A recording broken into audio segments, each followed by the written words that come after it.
Robin Hood Radio and the Robin Hood Radio Network is proud to present Leonard Lopate at Large, lively hour-long in-depth discussions providing overviews and context to topics usually covered in partial measures.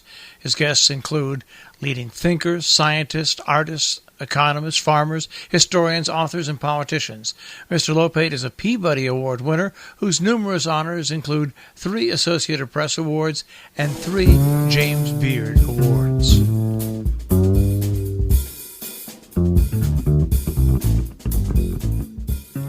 Welcome to Leonard Lopate at Large. I'm Leonard Lopate. Stephen Schwartz was just 21 when his song Butterflies Are Free was performed on a Broadway stage, and 7 years later he had 3 shows running concurrently on Broadway: Godspell, Pippin, and The Magic Show. Songs for a number of hit movies followed, and then another big Broadway hit, Wicked, which opened in 2003 and is still going strong 15 years later. Along the way, he's won a Drama Desk Award, 3 Grammys, 3 Oscars, and a special Tony Award in 2015 for his commitment for serving artists and fostering new talent. In 2008, Carol de Giere charted the career of this remarkable composer and lyricist in a biography named after one of Mr. Schwartz's most popular songs. Defying Gravity has just been published in an updated version by Applause Theater and Cinema Books, and I'm very pleased that it brings Carol de Giere and Stephen Schwartz to our show now. Welcome. Thank you. And it's actually de Giere. Oh, I'm sorry. Like very French. Okay, Oh. French. Well, Carol, I got that name right. How did you become involved writing a biography of Stephen? Had you been a fan? No, actually, I grew up liking musicals. My mother had a lot of the albums like South Pacific and King and I, so I enjoyed them. But I had just finished a writing degree some years earlier, and I was just doing little projects, but I ended up on a freelance project. We were all supposed to go out on the internet, a bunch of writers, and find musicians' information, and we were assigned different letters of the alphabet, and I was actually assigned S. S.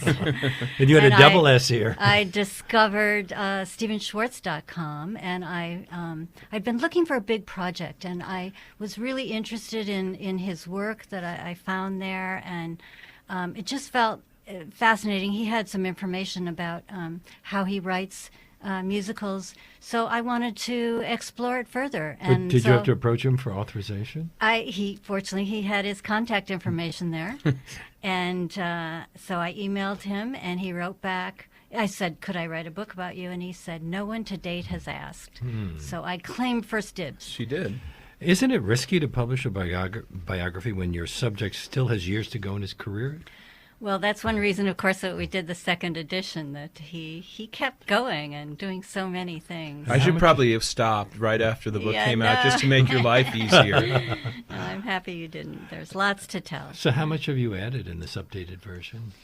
Well, there's 4 new chapters and some updated material throughout. And then I got very brave, and I asked Alan Menken if he would write the foreword, and he agreed to do it. He wrote a wonderful 10-page foreword. So. Which provides a whole new perspective. It does. Because it's the perspective of a collaborator. Yes, and he's worked with Stephen on 4 projects, so he had a lot to say. So, Stephen, you had no reservations when Carol approached you?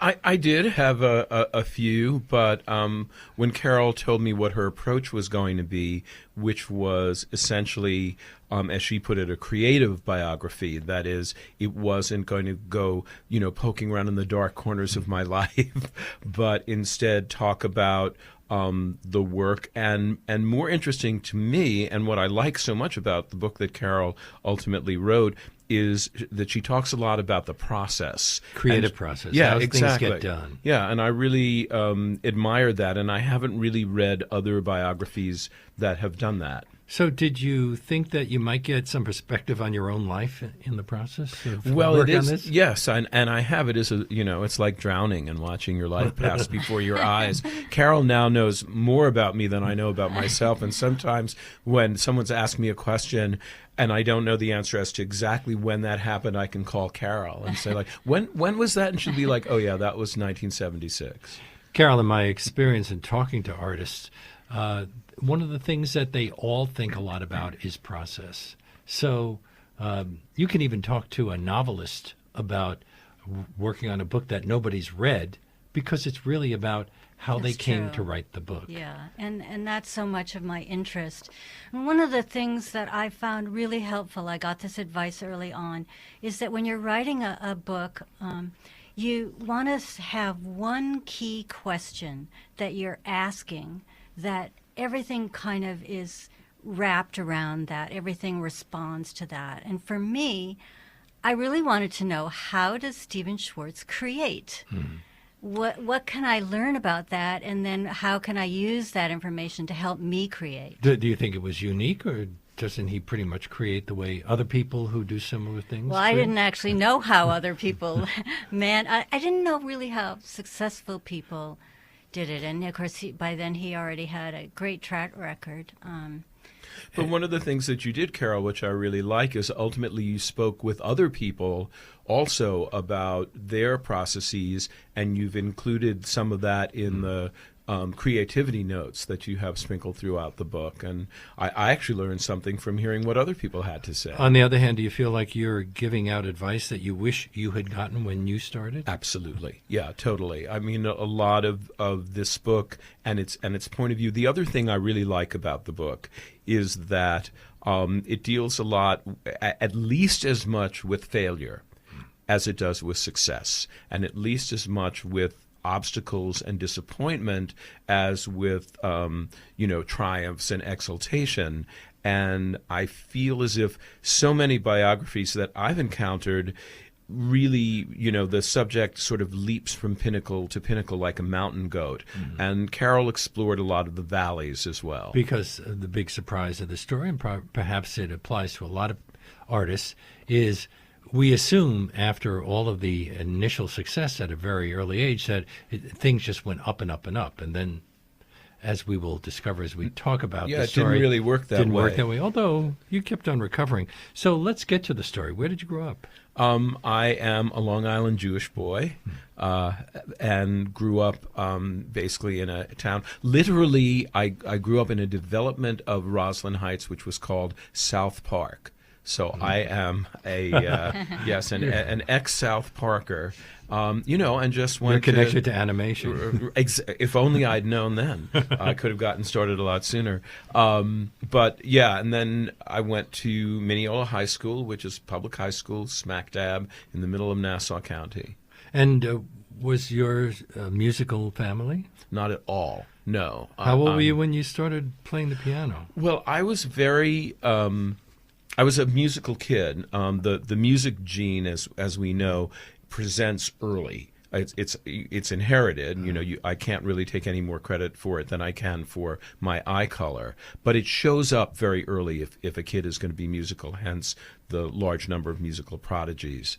And so my parents, who, although they were not musical or in the entertainment industry in any way, were they were fans. I mean, there was always music playing in the house, and they were concert goers, etc. So they identified early on that I responded strongly to music, and obviously encouraged you. You went to Juilliard while you were in high school. Yeah. You took special classes there? Yeah, there's a preparatory division of Juilliard, which I believe still exists for high school kids and younger, actually. And I was fortunate enough to get a scholarship there when I was 12, my freshman year in high school. And so I went for the 4 years that I was in high school. Did it come easily to you? Last week I interviewed jazz pianist Kenny Werner, who said he never had to practice until he attended a conservatory where his peers were all gifted.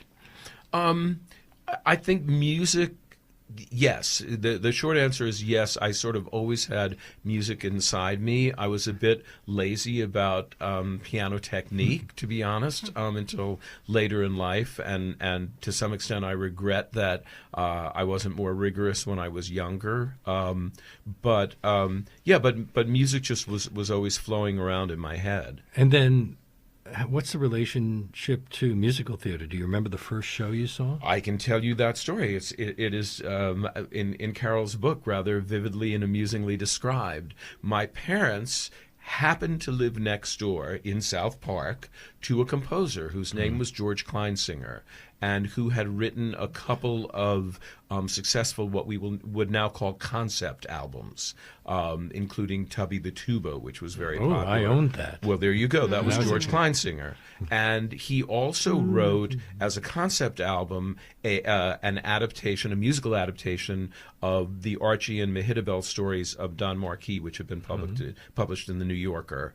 And it was successful enough that they were turning it into a Broadway show. And occasionally we would go over to George's house, and he would play whatever song he was working on. And then I am told, although I don't specifically remember it, that when he finished, I would go over to the piano and pick out the tune. And it was what led George to say to my parents after a couple of occasions of this, maybe you should consider getting Stephen a piano. And so that's how I started playing piano, taking lessons. Subsequently, I went to the show when it finally briefly ran on Broadway. But then there's still a leap to deciding to make a career in the arts. Well, I made that leap right after I saw what was Shinbone Alley on Broadway.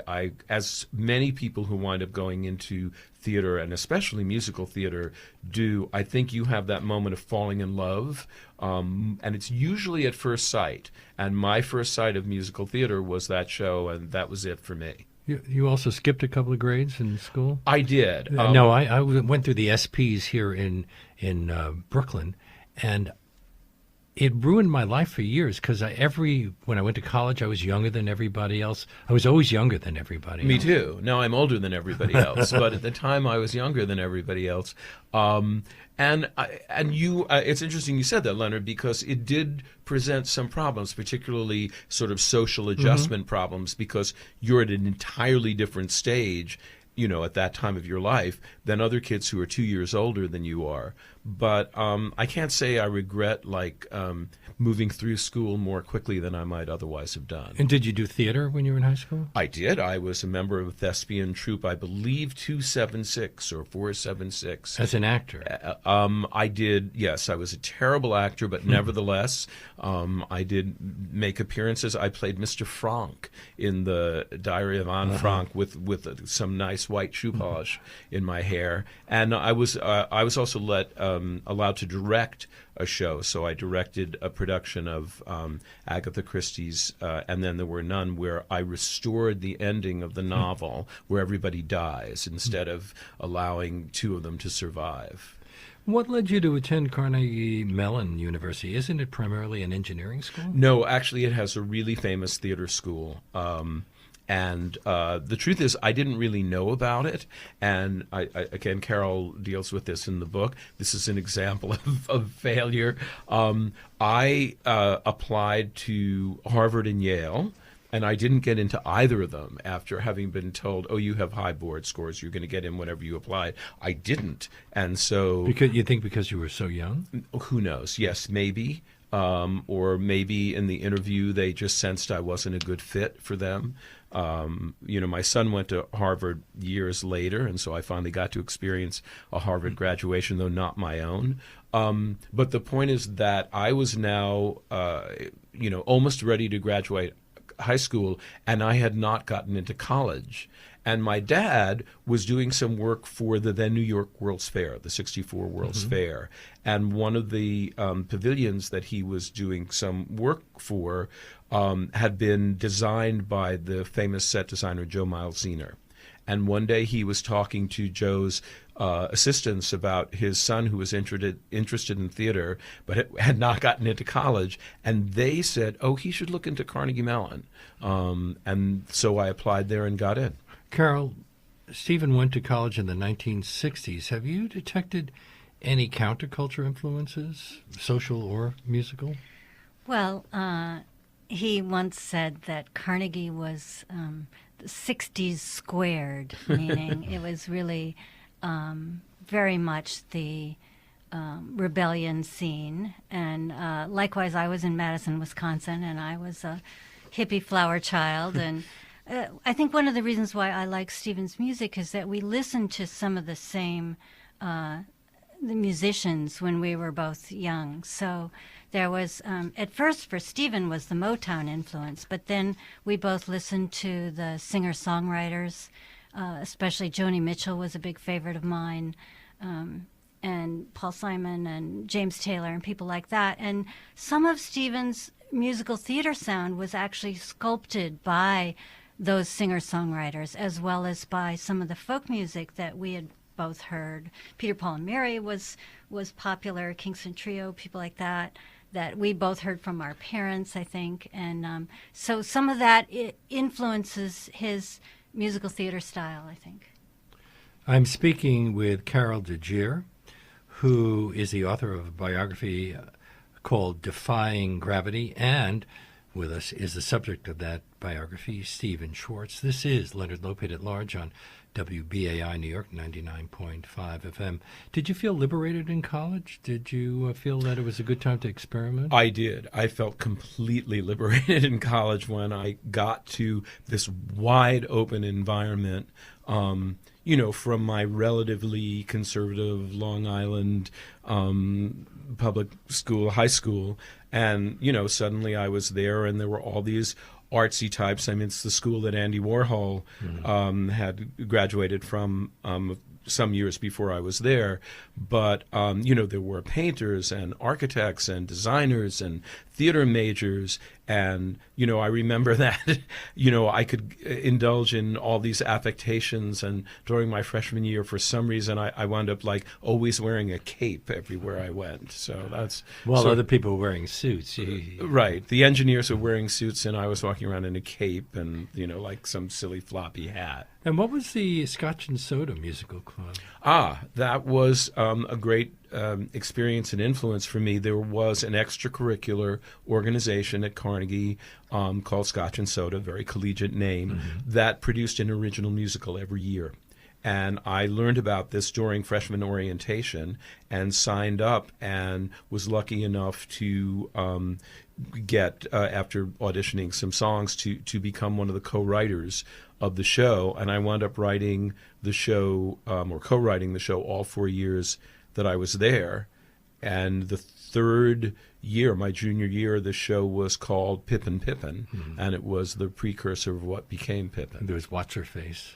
Yes, the first one was called What's Her Face, which was a very Carol Burnett-y story about a washerwoman who becomes, a famous model. The second one was called Nouveau, which was about the New York art scene, even though those of us writing it knew absolutely nothing about the New York art scene.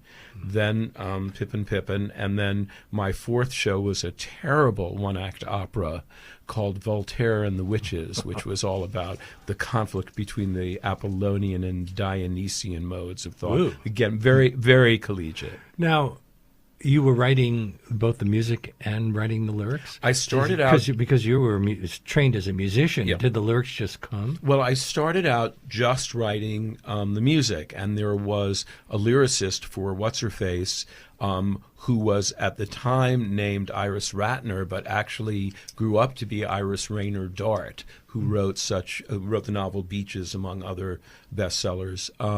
But then gradually, after Iris graduated, I started to find that other lyricists were not really doing the storytelling that I thought that the shows needed, and I started just out of self-defense writing lyrics myself.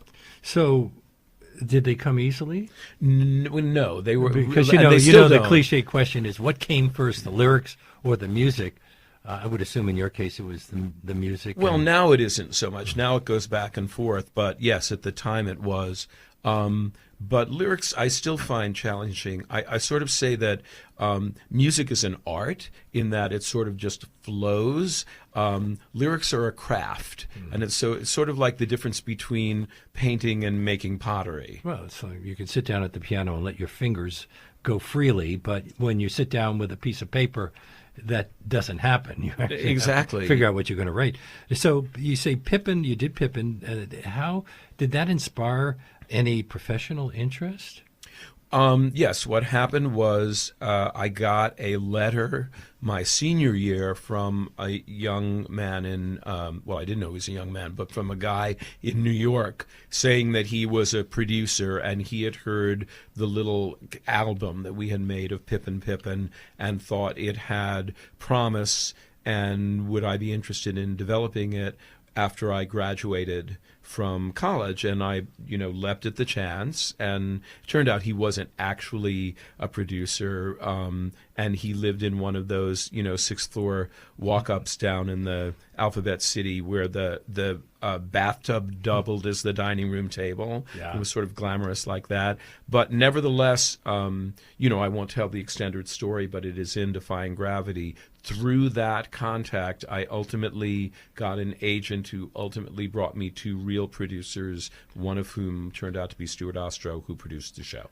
So, Carol, do you think that Stephen's time in college is a key to understanding the later development? Well, I think there's lots of keys. Because he also studied being a director and doing other things. Yeah. I think more of a key is his interest in storytelling. I mean, and one of the things he talks about his college experience is that he took some acting training. And I think, don't you find now that when you're working with some writers, they don't necessarily know what it means to be an actor, and there's something about acting where it's like you're stepping into the character. And wasn't that important for your musical theater training? Yeah, especially my senior year there, they brought a guy down named John Ulmer, who was a disciple of Sandy Meisner and the Neighborhood Playhouse.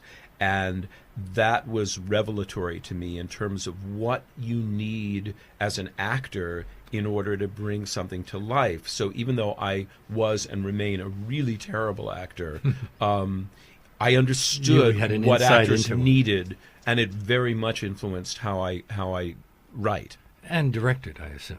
Yeah, I mean, I was a director. You've won an award as a director. I have, but the director in my family is my son, Scott, who's a far better director than I. The reason that I was a directing major in school, frankly, was because you got to take everything. If you were a writing major, playwriting major, it was quite limited, but as a director, I could take scenic design and stagecraft and acting and history of the theater, and I wanted to learn as much as I could. But then when you left school, you worked as a producer at RCA Records.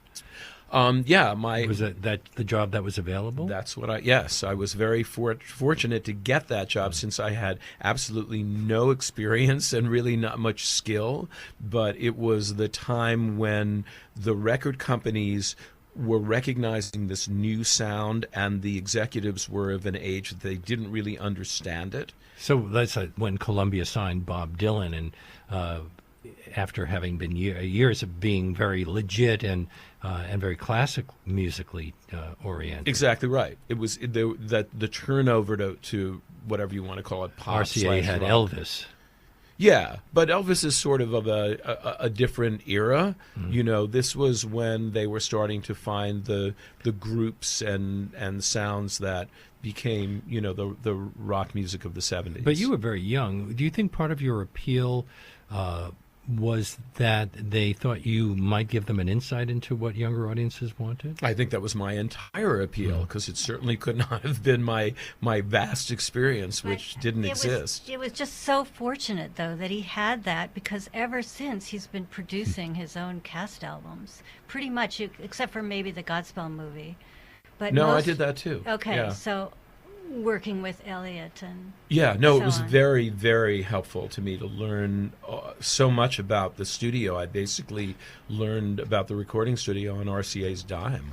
And then you also played in a rock band for a short time? I did, yes. Not a very good rock band. What instrument? Piano? Well, I did keyboards and not very good vocals. So how did you come to write the title song for the Broadway play Butterflies Are Free? You were still very young. Yeah, I was 21. My agent was Shirley Bernstein, who was Leonard Bernstein's sister, and this was the agent that I acquired while auditioning Pippin around. And That was a good connection. It was a very good connection. Leonard Bernstein? Yeah, it served me well in a couple of years later. But she also represented the actor Giere, who had appeared in a regional production of this show called Butterflies Are Free, in which he played a blind folk singer, and they needed a song that he had written.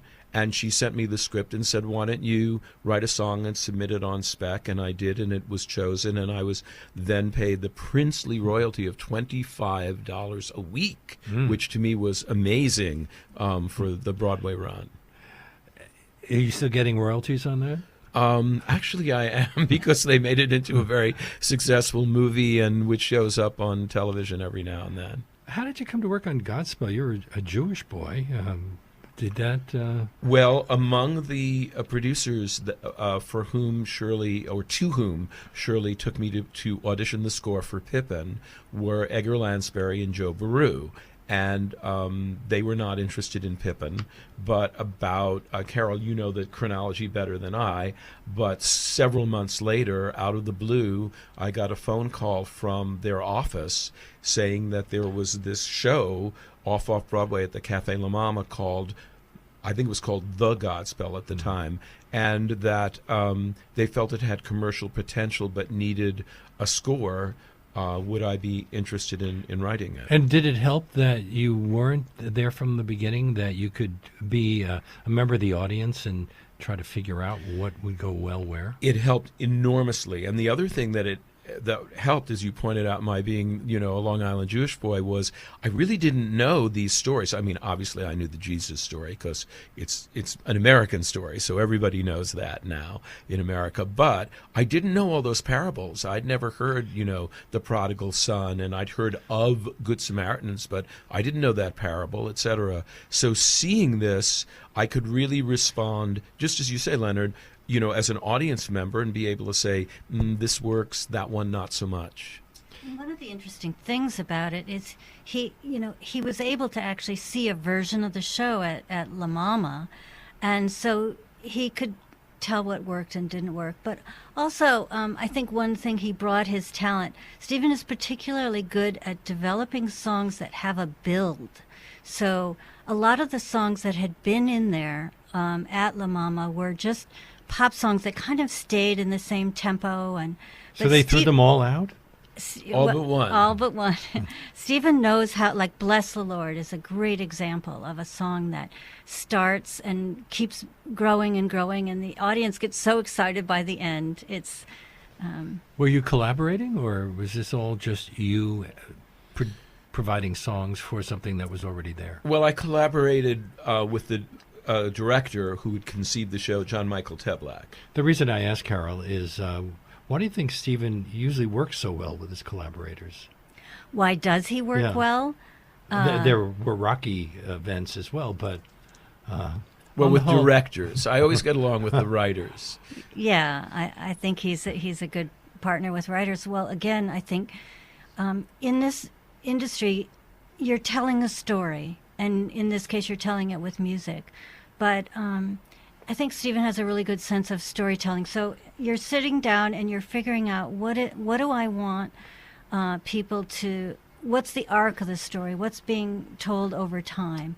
And so he's not someone who's just going. I was surprised, actually. I thought he'd just sit in his corner at the piano and write some songs. But he's involved in every aspect of finding out what the story is that you want to present on stage. And then when a show opens, at least traditionally, I don't know, is it still a case? There was the opening party at Sardi's where you waited for the review from the Times and the other papers? Well, now the problem is that everything's online, and so it destroys the opening night party.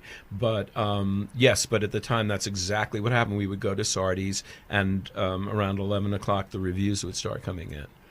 And most of the reviews were good, but not the Times. No, actually, that's a funny story which Carol details in her book too. So I won't go into it at too much length here. But yes, the first review we got was the Times review, which was negative. Who wrote it? Carol? Clive Barnes. Oh, yeah. well. I've never actually gotten a good review in the New York Times for any theater piece that I've ever done. So now I'm just used to it. But at the time, it was pretty devastating. But then the rest of the reviews were very good, and consequently, the Times review didn't turn out to matter so much. So you had word of mouth, and as I said, praise from all the other reviewers. But word of mouth is a key factor in a show, isn't it?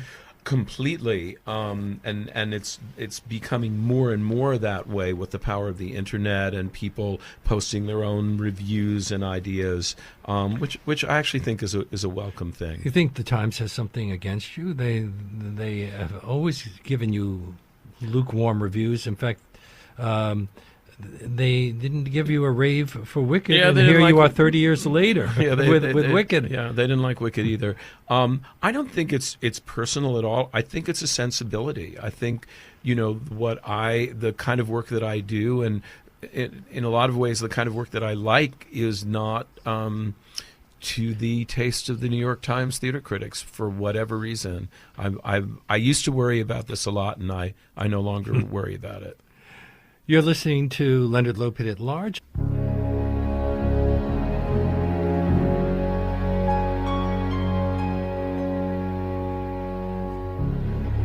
Something has changed within me. Something is not the same. I'm through with playing by the rules of someone else's game.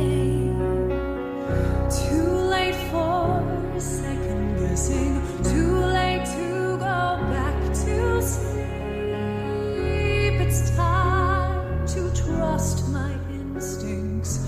Close my eyes and leave. It's time to try defying gravity.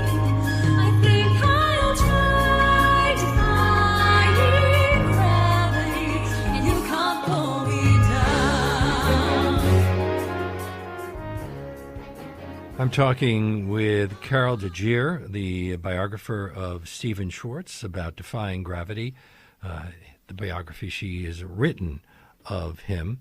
This is Leonard Lopate at Large on WBAI New York, and as you probably know, WBAI doesn't accept advertising or corporate underwriting of any kind. We rely totally on the financial support of our listeners. Now, Broadway shows have angels, so if you want to keep this and all of the BAI shows that you enjoy on the air, we hope that you will become a WBAI angel and give us a call right now to make a donation. Please give it whatever amount that you're comfortable with. It all helps to bring you these one-hour deep dive interviews that I love on the show. And if you become a sustaining member of Leonard Lopate at Large at the monthly sustaining level of $10 or more, we'd be happy to say thank you with a free one-year subscription to Mother Jones, one of the leading progressive publications with a focus on political commentary and investigative reporting. It's our way of saying thanks for supporting Leonard Lopate at Large, and your donation will automatically be deducted from your checking or credit card account. So give us a call now, 516-620-3602, or go to give2wbai.org. That's give and then the number 2, wbai.org. And please be sure to note that your membership is in the name of Leonard Lopate at Large. And again, that number is 516-620-3602, or give2wbai.org. And thanks for supporting WBAI and Leonard Lopate at Large. And we're back with Stephen Schwartz and Carol Giere. Stephen, did the success of Godspell make Pippin more producible? Well, actually, Pippin had already been optioned by Stuart Ostrow, and we were in the process of getting the show ready for Broadway. It did allow us to get Bob Fosse as director. Also, you collaborated with Roger O'Herson, but that seems like an odd collaboration in a way, both in terms of generation and background. Yeah, well, my agent, Shirley Bernstein, and I were looking for a book writer for Pippin, and Roger was the client of another agent at the agency Shirley was at the time. And so he was recommended, and this agent, Marion Searchinger, gave me a couple of his plays to read, and I liked they were kind of absurdist and quirky and dark humor, and that felt right to me. So he took Pippin onto another level. yeah, he certainly did. Yeah, he had great ideas. Carol, you called the chapter on that production Schwartz versus Fosse. How contentious was the relationship? I'm afraid to ask Stephen. Yeah, well, he'll have some stories, but I want to be sure to mention that in the second edition, I include notes about the Broadway revival, and because Stephen had trouble with Fosse, but things changed over the years, and his perspective was different, and there was this wonderful Broadway revival, so I wanted to include information about that in the book. But initially, Stephen is still very young. Was it a fair fight given their relative positions in the industry? Well, Fosse wanted to use his position of, he was already quite famous, and apparently he worked autocratically. Would you say that, Stephen? He barred you from rehearsals. They keep saying that, and I guess he did, but I don't really remember that. But yes, it was a very contentious relationship. I had just come off doing Godspell, where I pretty much, had my way in collaboration, of course, but there was never any sort of disagreement. It was all this group of kids putting on a show, like, Mickey and Judy in a barn. And I thought Broadway was going to be like that, and it's not at all. And of course, that's not how Bob worked. I think, I was so young and so inexperienced, but I was also, this fairly arrogant kid. I think, now, obviously, if I were dealing with somebody like Bob, I would have a much easier time with that collaboration. Had hiring Ben Vereen changed Bob Fosse's idea about the show? Didn't he start reshaping it? Well, he had already reshaped it a great deal. But we all were very enthusiastic when we discovered Ben, which was somebody that Bob brought in, and we all were happy to rebuild the show around Ben and kind of create a character for him. But then you had to alter the songs so that you could get more dancing in. Sure, yeah. Yeah, I mean, but that always happens. I think the issue with Bob was not so much that we were altering and developing the show. That's just part of what you do, but that our point of view and our taste was very different in a lot of ways. He didn't consult with you when he did all that jazz. He did not consult with me at all, and I was enormously relieved not to be a character in it. What was the inspiration for the magic show? Could Doug Hemming sing? Not at all. Not a single note. Basically, the producers of Godspell, Edgar and Joe, were up in Toronto producing a revival of Gypsy, and they went and saw this kid, Doug Henning, doing a magic act, and were very impressed with his theatricality, and they phoned me and said, listen, we know you always like magic. You're always writing songs with magic in the title. Come up and see this kid and see if you think there's a show there. And I did, but of course the sort of trick of it, if you will pardon the pun, was how to write a show where the leading character, a musical in which the leading character never sings. And as a professional magician, he'd been used to working alone and having the final say on everything. Were there any conflicts with him as a collaborator? No, actually not. Doug was great to work with. And that was a pretty fun and easy collaboration. Were other shows you did informed by the show? Did the magic in it play a role in your thinking about Wicked? Yeah, I've always liked magic, and I learned a lot about how it gets done doing the magic show, which I will say was actually disappointing when you find out how they do things. So halfway through working on the magic show, I stopped going in to find out how things were done because it was always such a letdown. Or else you could have become a magician on your own. I'm not. You I'm knew not all sure the tricks. I I'm not sure I have the skill though to. And Doug was enormously facile. He did a lot of prestidigitation, where he did like quick things with his hands, and which he'd practiced for years and years and years. And I don't have those skills. But go ahead, Karen.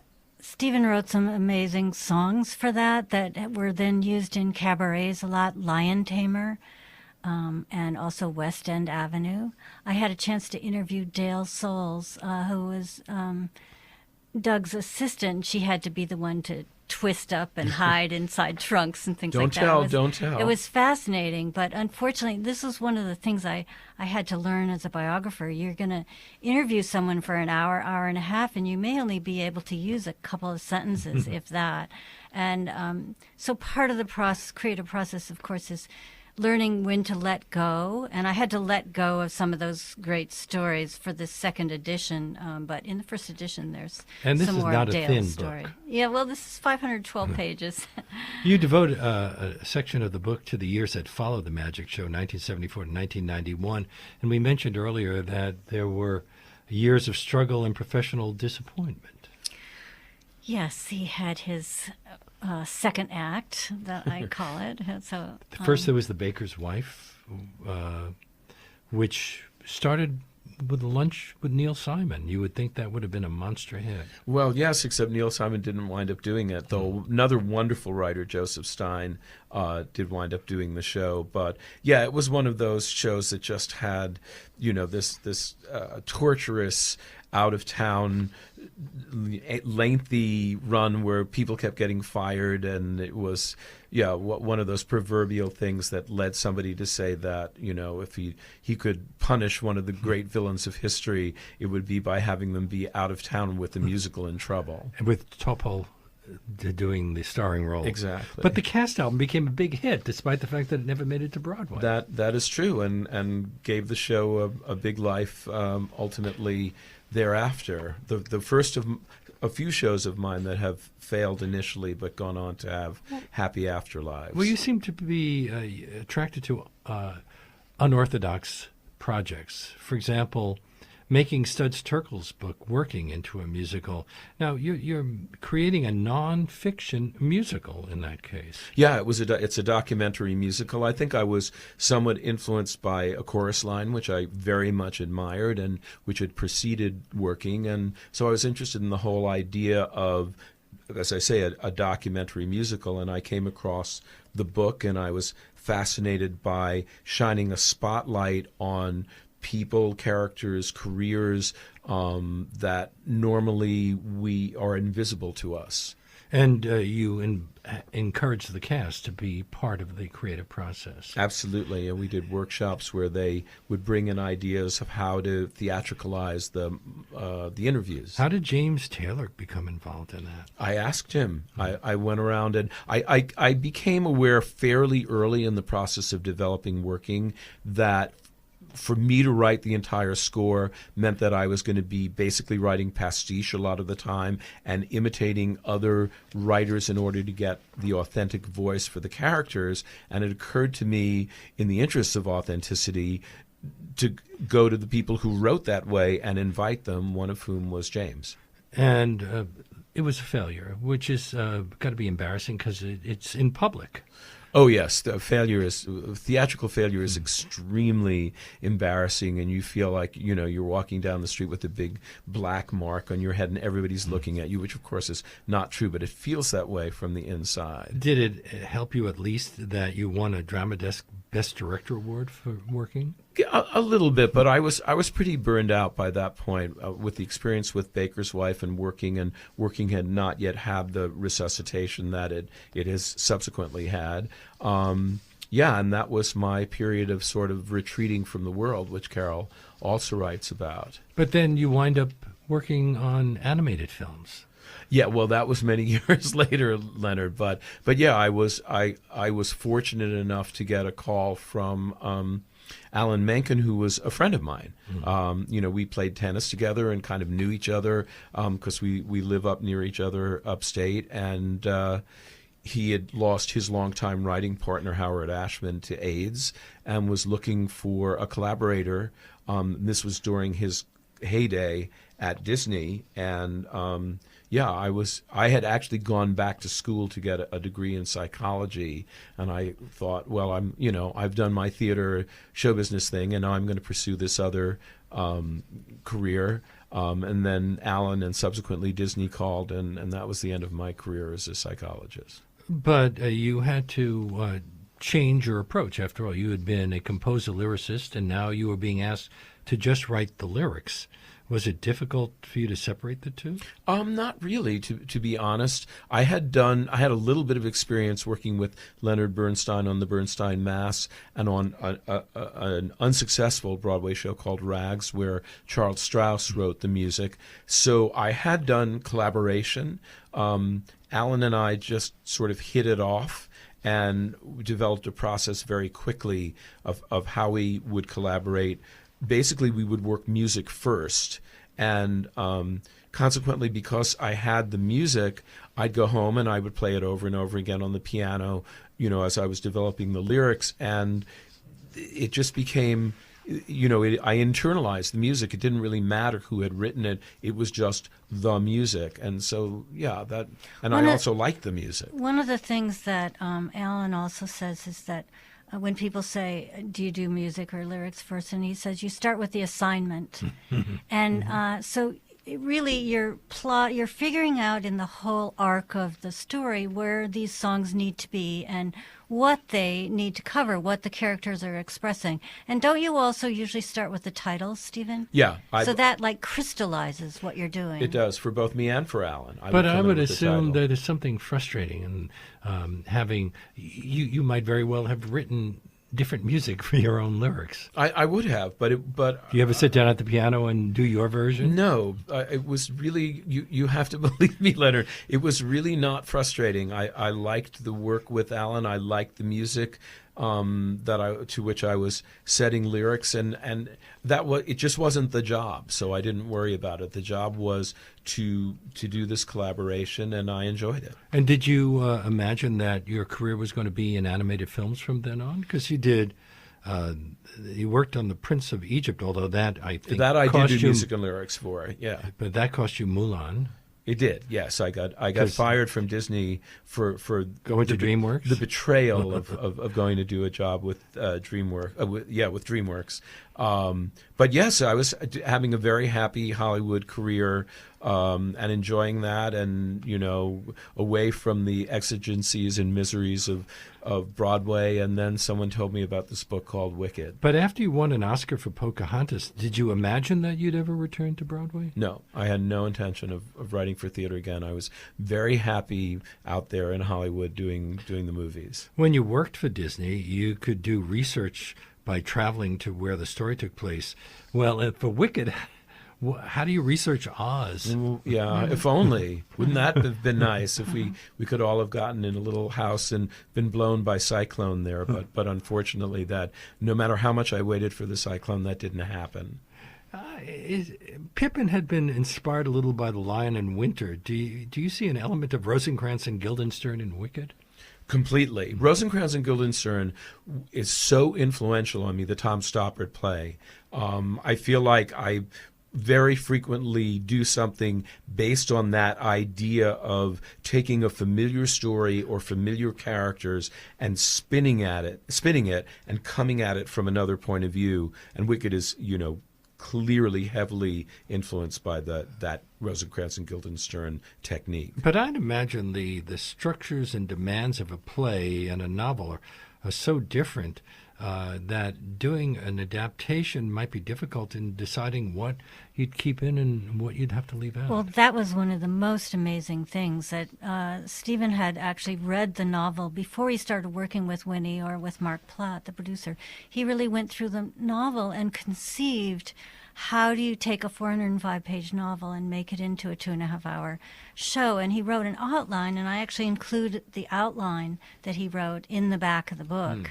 And then he brought that in the first meetings, and it changed a little bit from there when he had her own contribution of making Galinda more of a character, a stronger character. But the basic concepts of, didn't you think of how the musical was going to start? That was one of the very first things you intuited when you read the Yeah, I mean, novel. full credit to Winnie and Mark. The outline changed a great deal in its specifics, but structurally, it really Yeah. didn't change very much. With the opening, the end of the first act, and the end of the show, pretty much were there in that original outline. The idea of defying gravity. When Yeah. would there be a defying gravity moment? Yeah. Was the process easier because you were older and more experienced? Way easier, yeah. This whole process is so much easier for me now. Really having learned how to collaborate, I think, has been significant in my development. So the show's been a monster hit. What did the Times not like about it? Honestly, Was this Clive? That wasn't Clive no. Barnes, This is Ben Brantley. I can't honestly tell you because I don't read reviews. So all I knew was that they didn't like it. How many productions have there been of Wicked worldwide? Oh gosh, we're running in several productions all over the world. It hasn't been released yet for stock and amateur productions or productions other than these major first-class ones. But we've been, we're still running in England and in Germany and Japan, and it's been in South Korea and in 15 countries, 100 cities. That was one reason why. See, I told you Carol knows more about me it than I was do. another motivation for doing a second edition is that I had finished my research in 2007, and we didn't know quite how amazingly successful Wicked would be around the world. And one of the things we didn't know is, would it translate to different cultures? And I think Stephen's story of working with translators is quite fascinating, so I wanted to include that. That's in chapter 30 now. Yeah, I mean, we talk a lot about how you how to work with translators and also how Of to the lyrics of the songs as well as the script. Oh yeah, no, that's Mostly the the script lyrics. it's mostly the lyrics. The script is a relatively straightforward translation, but the lyrics have to fit this pre-existing music, and they have to rhyme, and they have to be singable, and it's a complicated process to do it in Finnish and Korean, etc. German. So are you happy with those versions? I am. It's pretty labor intensive, but I always try to work with the translators because you can't do a literal translation, and some of the song titles just have they only mean something in English. That one of the song "For Good" in English has a double meaning, obviously, both for the good and permanently. That double meaning exists in no other language, so you have to find substitutes. An interesting development in Broadway shows in recent years is the jukebox musical. I counted 5 so far, and they're all hits, or most of them are hits. We have Frankie Valli with the Jersey Boys. We have Carole King. We have ABBA, the Dixie Chicks, and now Cher. Donna Summer, the Donna. Temptations are coming. Okay, so have composer lyricists like you become somewhat superfluous? Is this a way of getting around having to create a whole new show? It's very interesting. You should say that form is not my favorite as a composer lyricist. I don't think that's the reason for them. I think the reason for them is that there's a built-in audience, and consequently, it's a less risky investment. But I do find it a bit discouraging that there are so many of them, to be honest. And also, they're all aimed at certain demographics. Whereas when you're writing something like Wicked, I'm sure you weren't thinking, oh, this will really go over well with people between 35 and 55. No, absolutely. That is true. But, yeah, I mean, it's an economic reality. So have new projects come your way? Oh gosh, yeah. I'm working on a lot of things, as I've been saying to friends who've been asking. I'm throwing a lot of spaghetti at the wall and seeing what sticks and what slithers off. But I have a couple of movie projects I'm developing. I mean, the things I can talk about are the movie of Wicked is moving along, and I think is getting close to starting to go into pre-production, and a stage adaptation of Prince of Egypt is pretty far advanced. And So you've gone both ways. You've done Broadway shows that became animated films, and animated films that have become that are becoming Broadway shows. And then I have a few original projects In that I'm fact, working on. the Hunchback of Notre Dame was, which is one of Stephen's favorite scores of Alan's. They decided to make a stage musical of it, and it's one of the more popular musicals now, licensed by Musical Theater International. So Playing that's, around the world. I'm In happy addition to say. this book, Carol, haven't you done one about the production of Godspeed? I did one on Godspell. Godspell. Yeah. Yeah. And I'm considering one on Pippin because I like the focus of that show. I thank you both so much for being on our show. We've been talking with Stephen Schwartz about a biography of him called Defying Gravity, written by Carol Giere, has also been here. It is published by, it's a huge book, paperback. Has pictures, though. With lots of pictures, published by Applause Theater and Cinema Books. Thank you so much, both of you. It's really been a pleasure to talk with you.